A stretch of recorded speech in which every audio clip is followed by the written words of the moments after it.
சட்டமன்ற தேர்தலுக்கான முதல்வர் மு.க.ஸ்டாலினின் பரப்புரை திட்டம் வெளியிடப்பட்டுள்ளது. ஏப்ரல் 2ஆம் தேதி மாலையில் மறைந்த முன்னாள் முதல்வர் கருணாநிதியின் தொகுதியான திருவாரூரில் அவர் பரப்புரையை தொடங்குகிறார். அங்கு நடைபெறும் பொதுக்கூட்டத்தில் அவர் கலந்து கொள்கிறார். மறுநாள் திருச்சி மாநகராட்சி பகுதிகளில் சாலை வலம் மேற்கொண்டு மக்களிடம் ஆதரவு திரட்டுகிறார். நெல்லை, மதுரை, தஞ்சை, நாகர்கோவில், சேலம், திண்டுக்கல் உள்ளிட்ட தமிழகத்தின் முக்கியமான 38 இடங்களில் முதல்வர் உரையாற்றுகிறார். ஏப்ரல் 6ஆம் தேதி அவர் வேட்புமனுவை தாக்கல் செய்கிறார். தேர்தல் விதிகளின்படி பிரச்சாரம் முடியும் இறுதி நாளில் தனது சொந்த தொகுதியான கொளத்தூரில் முதல்வர் ஸ்டாலின் தனது 20 நாட்கள் நீடிக்கும் பரப்புரை பயணத்தை நிறைவு செய்கிறார்.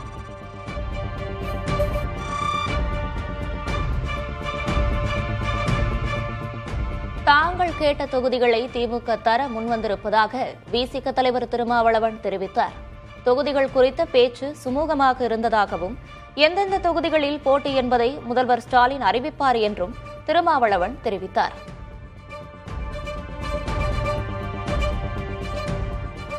என்னென்ன தொகுதிகள் ஒதுக்கீடு செய்யப்பட்டிருக்கின்றன என்பதை அதிகாரப்பூர்வமாக அறிவிப்பார். அதன் பின்னர் வேட்பாளர்கள் அறிவிக்கப்படுவார்கள். நாங்கள் கேட்ட தொகுதிகளையும் அவர்கள் தர முன்வந்திருக்கிறார்கள். இன்னும் ஒரு சில தொகுதிகள் இறுதி செய்ய வேண்டிய நிலையில் உள்ளது. ஆகவே நாளை அனைத்து தொகுதிகளையும் அடையாளம் கண்டு கையொப்பமிடுவோம். கூட்டணியில் உள்ள மனிதநேய ஜனநாயக கட்சி, எஸ்டிபிஐ, தமிழர் தேசம் கட்சி ஆகியவற்றுக்கு தலா ஒரு தொகுதியை திமுக ஒதுக்கியுள்ளது.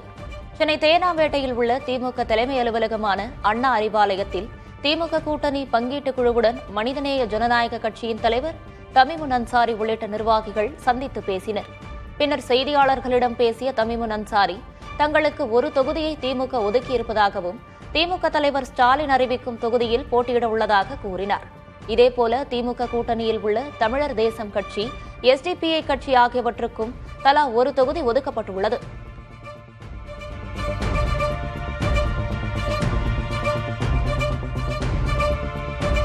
திமுக கூட்டணியில் முக்குலத்தோர் புலிப்படை கட்சிக்கு ஒரு தொகுதி ஒதுக்கீடு செய்யப்பட்டுள்ளதாகவும் அந்த தொகுதியில் திமுகவின் உதயசூரியன் சின்னத்தில் போட்டியிடுவதென ஒப்பந்தம் கையெழுத்தாகியுள்ளதாகவும் அக்கட்சியின் தலைவர் கருணாஸ் தெரிவித்தார்.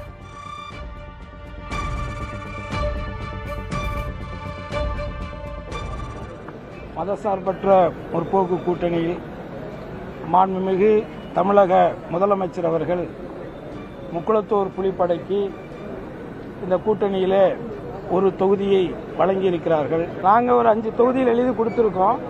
அதில் எந்த தொகுதிங்கிறத தலைவர் முடிவு பண்ணி, முதல்வர் முடிவு பண்ணி அறிவிப்பாங்க. சென்னையில் எடப்பாடி பழனிசாமி பரப்புரை செய்யும் போதெல்லாம் அதில் நானும் கலந்து கொள்வேன் என பாஜக மூத்த தலைவர் தமிழிசை சவுந்தரராஜன் தெரிவித்துள்ளார். சென்னை தியாகராய நகரில் செய்தியாளர்களை சந்தித்த அவர் மயிலாப்பூரில் பழனிசாமி மேற்கொண்ட பரப்புரையில் கலந்து கொண்டது குறித்து விளக்கம் அளித்தார். மேலும் டெல்லி என்றாலே அமைச்சர் சிவசங்கர் உட்பட திமுகவினருக்கு பயம் வந்துவிடுவதாக கூறினார்.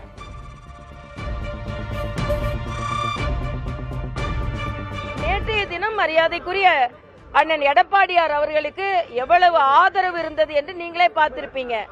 அதனால நான் சென்னையில எப்பொழுதெல்லாம் அண்ணன் எடப்பாடியார் நிகழ்ச்சி நடத்துகிறார்களோ சோளிங்கல்ல கலந்துகிட்டேன், நேற்று கலந்துகிட்டேன்.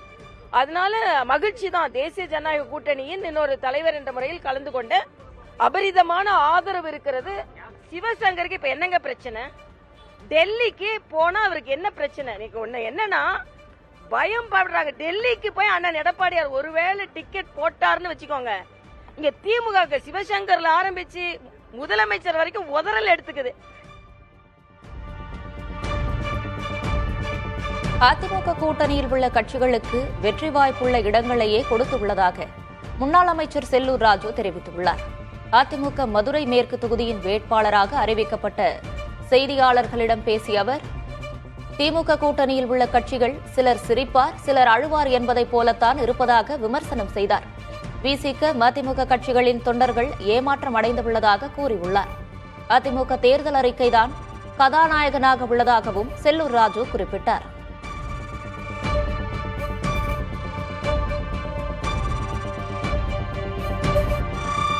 10,000 ரூபாய் வழங்கி பெண்களுக்கு குலவிளக்கு திட்டத்தின் அடிப்படை 2,000 ரூபாய் மாதம் அனைத்து குடும்ப பெண்களுக்கும் வழங்கப்படும் சொல்லிட்டார். அதையும் ஒவ்வொரு குடும்ப அட்டைதாரர்களுக்கும் ஃப்ரிட்ஜ் வழங்குவோம் சொல்லியிருக்கிறார். இன்னைக்கு கதாநாயகனாக திகழ்வதே அண்ணா திராவிட முன்னேற்ற கழகத்துடைய தேர்தல் அறிக்கை. அதை தொகுத்து வழங்கிய எங்க புரட்சி தமிழர் எடப்பாடியா தான் இன்றைக்கு டாப், மற்றதெல்லாம் டோப். திமுக கூட்டணியில் இருந்து விலகிய தவாக தலைவர் வேல்முருகன் தமிழக வாழ்வுரிமை கூட்டமைப்பு என்ற பெயரில் கூட்டணி அமைத்து தேர்தலை சந்திக்க உள்ளதாக தெரிவித்துள்ளார். இதுகுறித்து சென்னையில் செய்தியாளர்களிடம் பேசிய அவர், புதிய தமிழகம், புரட்சி பாரதம் போன்ற கட்சிகளுக்கு தங்களது கூட்டணியில் இணைய அழைப்பு விடுத்துள்ளார். மேலும் தவிகவுடன் கூட்டணி இல்லை என்றும் எங்களது முடிவு பல பேரின் தூக்கத்தை கெடுக்கும் எனவும் தெரிவித்தார்.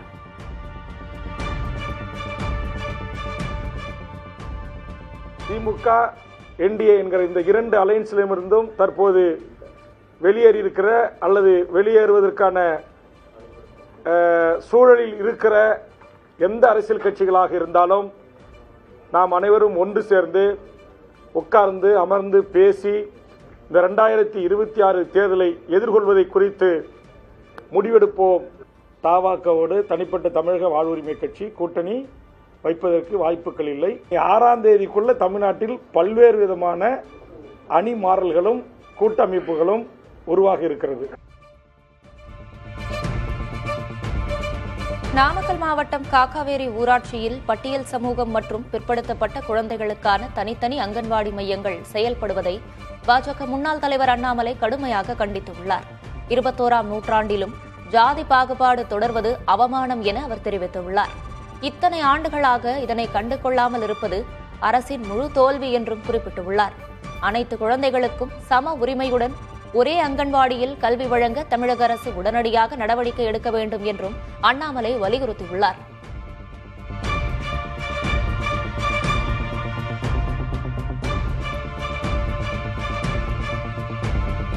இந்தியாவின் மிகப்பெரிய மோசடி கட்சி திமுக தான் என்று பாமக தலைவர் மருத்துவர் அன்புமணி ராமதாஸ் கடுமையாக சாடியுள்ளார்.